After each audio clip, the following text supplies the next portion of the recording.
নমস্কার সবাইকে, আমি সুমনা নতুন আরেকটি ব্লগে আপনাদেরকে স্বাগত জানাই। আশা করি আপনারা সবাই ভালো আছেন, আমরাও খুব ভালো আছি।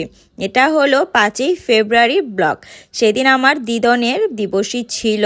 মার অনেক শখ ছিল নিজের বাড়িতে দিদনের এই অনুষ্ঠানটা একটু বড় করে করবে। অবশেষে মার এই আশাটাও না পূরণ হয়ে গেল। আর এই যে দেখছেন যত কিছু আমি নিজের হাতেই খুব যত্ন করে সাজিয়েছি। এখন গীতা পাঠ হবে সেজন্য এখানে হারমোনিয়াম তবলাও নিয়ে এসেছে, রাত্রে কীর্তন হবে সেজন্য। চলুন একটু গীতা পাঠ শুনি।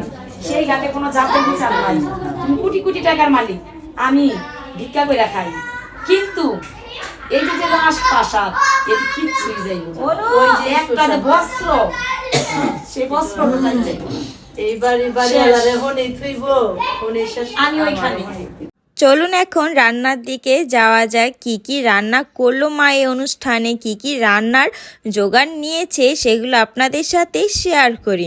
এই যে দিদিকে দেখছেন উনি এখন লাবড়া রান্না করছে, আর তার আগেও অনেকটা পদ রান্না হয়ে গেছে, এই ঘরটাতে সাজিয়ে রেখেছে। এখানে শাক, তারপরে লাউ দিয়ে ঝাল ডাল, চাটনি, তারপরে করলা দিয়ে শুক্তোর ডাল, এখানে কুমড়ো, বেগুন, করলা ভাজি করেছে একসাথে। এখানে এক চড়া লাবড়াও নামিয়ে ফেলেছে। এই যে এখানে তিনজনকে দেখলেন, এই যে আমার পিসতো বোন, তারপরে যে রান্না করলো উনি দিদি, তারপরে এই যে এখানে যে লাবড়া রান্না করে আর কি নামালো এই দিদি, তারা তিনজনই রান্নার ভার নিয়েছে।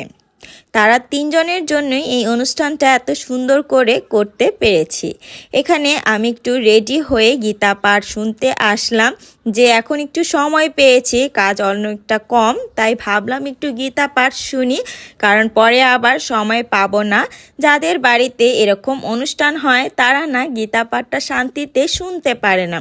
ওই যে লোকজন আসে, ভক্তরা আসে, তাদের কোনো কিছু লাগবে কি না, তাদের যত্ন করতে হবে, এটা সেটা মিলে আর না ঠিক মতো শোনাই হয় না। তারপরও বাবা যতটুক শুনেছি ততটুকুই ঢের ভালো। আমাদের এখানে বৈষ্ণব সেবা দিলে মানে গীতা পাঠের শেষে মুড়ি মাখা, চা, বিস্কুট এগুলা সেবা দিতে হয়।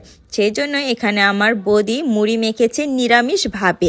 এখন থালে থালে বেড়ে দিবে, আর রং চা চুলায় আছে, রং চায়ের সাথে বিস্কুট দিবে, এখন শুধু মুড়ি দিবে। মুড়ি এগুলা সেবা করার পরে তারপরে গিয়ে অন্ন সেবা করবে, এটাই হলো নিয়ম। অন্ন সেবা করার আগে ভোগটা সাজিয়ে নেই গোবিন্দ আর দিদনের জন্য। চলুন, এই যে কাঁসার থালে দেখলেন দুইটা ভাতের বাটি দিয়ে এলো আর কি সাজিয়ে, সেটা হলো দুই দিদনের জন্য। মা বলল যেহেতু আমি আমার মার অনুষ্ঠানটা এত বড় করে করছি, তো সেখানে কাকির জন্য আবার একটু ভোগ দিতে তো দোষের কিছু নেই। এর জন্য তার মা আর কাকির জন্যই ভোগটা সুন্দর মতো বেড়ে গুছিয়ে নিল। মা এখানে ভোগ বেড়ে নিল, আর আমি তার সাথে সাথে ক্যামেরা বন্দি করে নিলাম। হয়তো আপনারা ভাবতে পারেন যে আমি কোনো কিছুই করিনি বা কোনো কাজই করেছি, তবে আমার ভিডিও অন্য কেউ করে দেওয়ার মতো লোক নেই, তাই আমি যখন ভিডিও করি তখন আর কি কাজ করি না, যখন ভিডিও না করি তখন অফ ক্যামেরাতে অনেক কাজ করি, কিন্তু সেটা যে আপনাদের সাথে শেয়ার করব, কিভাবে করব, আমার তো সেই লোকটাই নেই যে আমার ভিডিও করে দিবে। তারপরও যতটুক পারি আমি আপনাদের সাথে আমার লাইফ স্টাইলটা, আমার যা যা কর্ম থাকে, যেভাবে আমি চলি, যা যা অনুষ্ঠান করি সব কিছুই শেয়ার করি, সব কিছু গুছিয়ে দিয়ে দিলাম। এই যে দেখুন দই, এই দইটা না আমার দিদনের খুব পছন্দের। দইয়ের নামটা হলো সোনামিয়ার দই। দিদন অনেক পছন্দ করত, তাই সোনাইয়ের বাবা গিয়ে নিয়ে এসেছে দিদনের জন্য।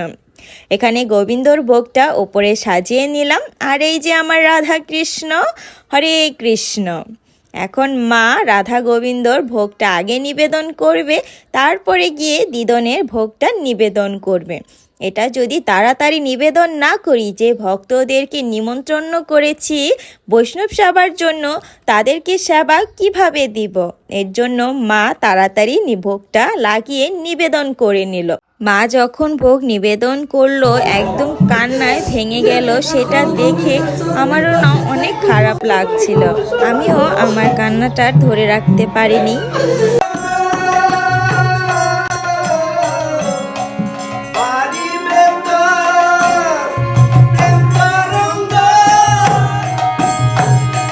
এখানে আমার পিসত বোনের জামাই আর কি দাদা, সে একটু কীর্তন করলো, তারপরে মিলন গান হলো। অনুষ্ঠানটা না খুবই জাঁকজমক, অনেক সুন্দরভাবে হয়েছে। জানেন, প্রথমে মনে করিনি ওই অনুষ্ঠানটা এত সুন্দরভাবে হবে, সবাই এত আনন্দ করবে, গোবিন্দর নামে সবাই এরকম ডুবে যাবে। আমি চাই প্রত্যেকটা মেয়ে তার নিজের মা বাবার অনুষ্ঠানটা এরকমভাবেই করুক। শ্বশুর শাশুড়িটা তো সবসময় করা হয়, তবে মেয়েদের ক্ষেত্রে নিজের মা বাপেরটা না করাই হয় না। এটার পরে অন্য সেবা দিয়েছি, সেই ভিডিওটার আপনাদের সাথে শেয়ার করলাম না, অনেক কাজে ব্যস্ত হয়ে গিয়েছিলাম, তাই আর শ্যুট করতে পারিনি। ভিডিও ভালো লাগলে একটা লাইক কমেন্ট করে দিবেন।